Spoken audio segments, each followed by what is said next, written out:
Olá pessoal, tudo bem? Eu sou o Thales Checker, professor do Departamento de Solos aqui da Faculdade de Agronomia da Universidade Federal do Rio Grande do Sul. E vim hoje para falar com vocês um pouco sobre o manejo de nutrientes no solo.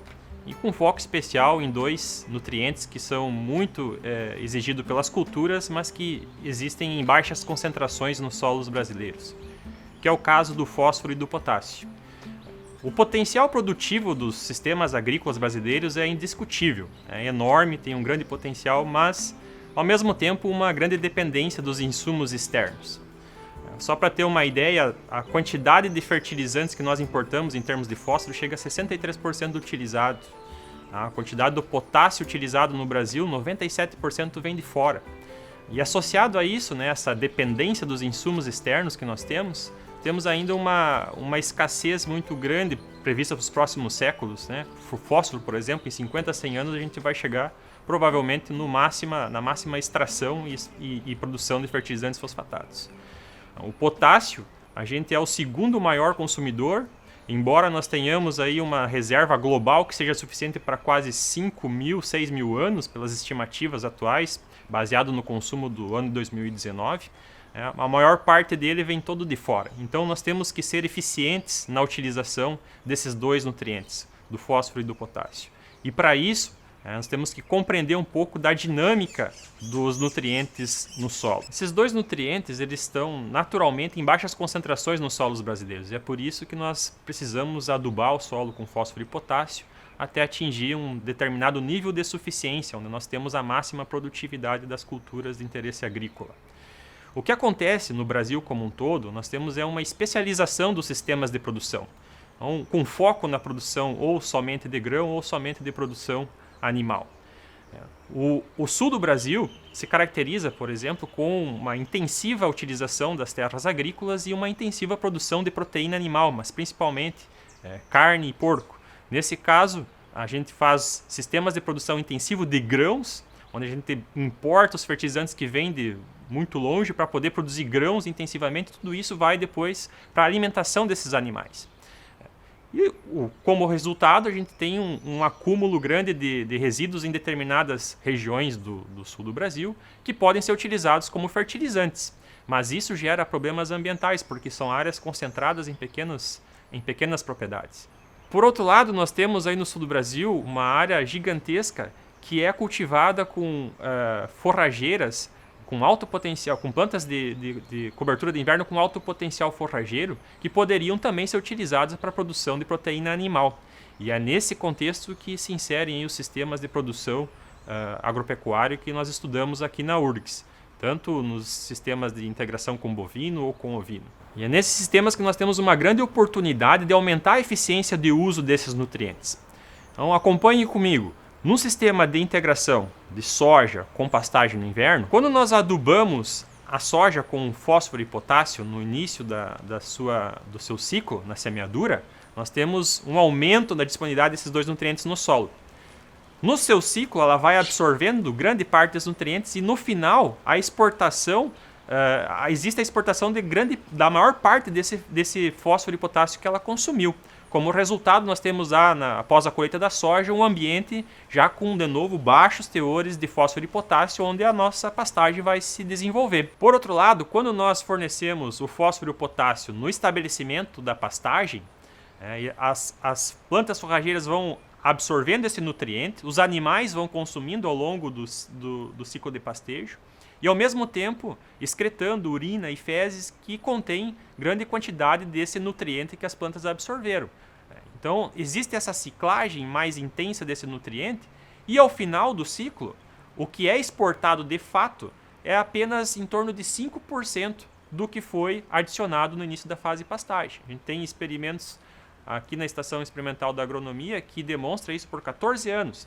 Num sistema de produção de grãos com carne, 95% é exportado com o grão e 5% com a carne. Nessa estratégia de adubação, nós temos um aumento da disponibilidade de fósforo e potássio no início do estabelecimento lá da fase pastagem, que vai se mantendo ao longo dos ciclos de pastejo. E ao final, quando nós vamos fazer finalmente a semeadura da cultura de verão, de grãos, nós temos uma disponibilidade muito parecida com aquela que começou o ciclo.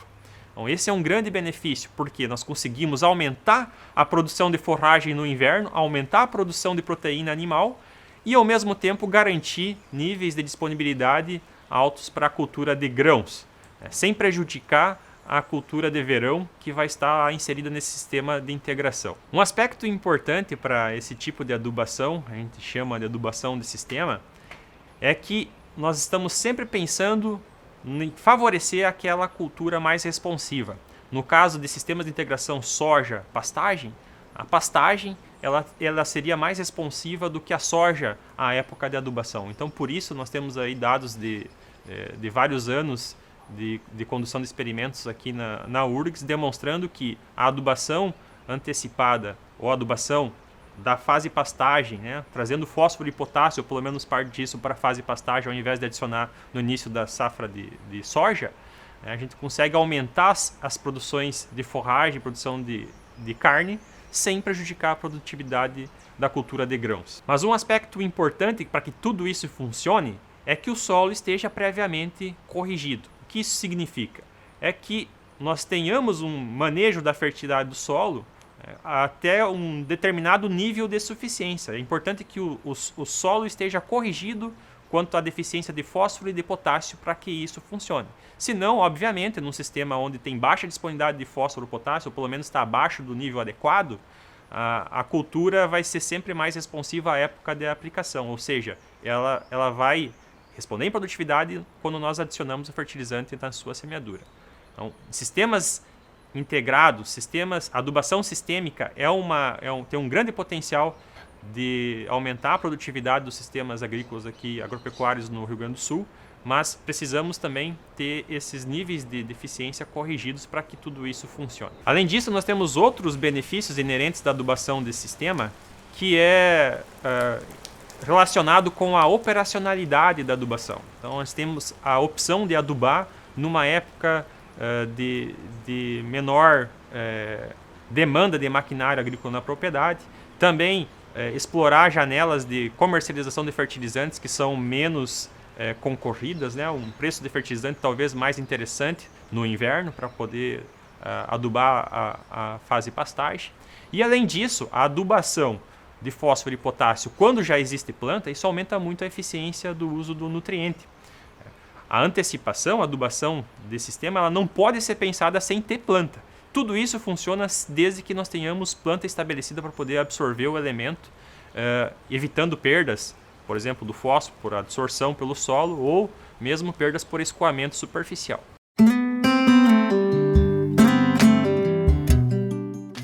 Olá, eu sou Fernanda C. Martins Sanes, professora da área de solos da Unijuí. Então, o sistema de integração lavoura-pecuária é uma alternativa para otimizar os recursos naturais, e entre eles, o nosso solo. Como sabemos, os solos da região noroeste, na sua grande maioria, são solos mais velhos, mais intemperizados, que naturalmente têm uma fertilidade natural muito baixa, né? Com a implementação desse sistema, de integração lavoura-pecuária, a gente consegue, através das boas práticas, otimizar o uso deste recurso natural, além de causar uma sinergia biológica, devido à fertilização em sistema, não única e exclusivamente para uma única cultura. Dessa forma, a utilização de animal, cultura e solo acaba incorporando matéria orgânica, melhorando condições físicas e químicas do nosso solo, o que vem dessa necessidade dos solos aqui da região, justamente por essa característica natural que eles têm. A implementação de um sistema de integração lavoura-pecuária, ao longo do tempo, otimiza a utilização dos insumos através da ciclagem dos nutrientes que vem acontecendo conforme o sistema vem avançando.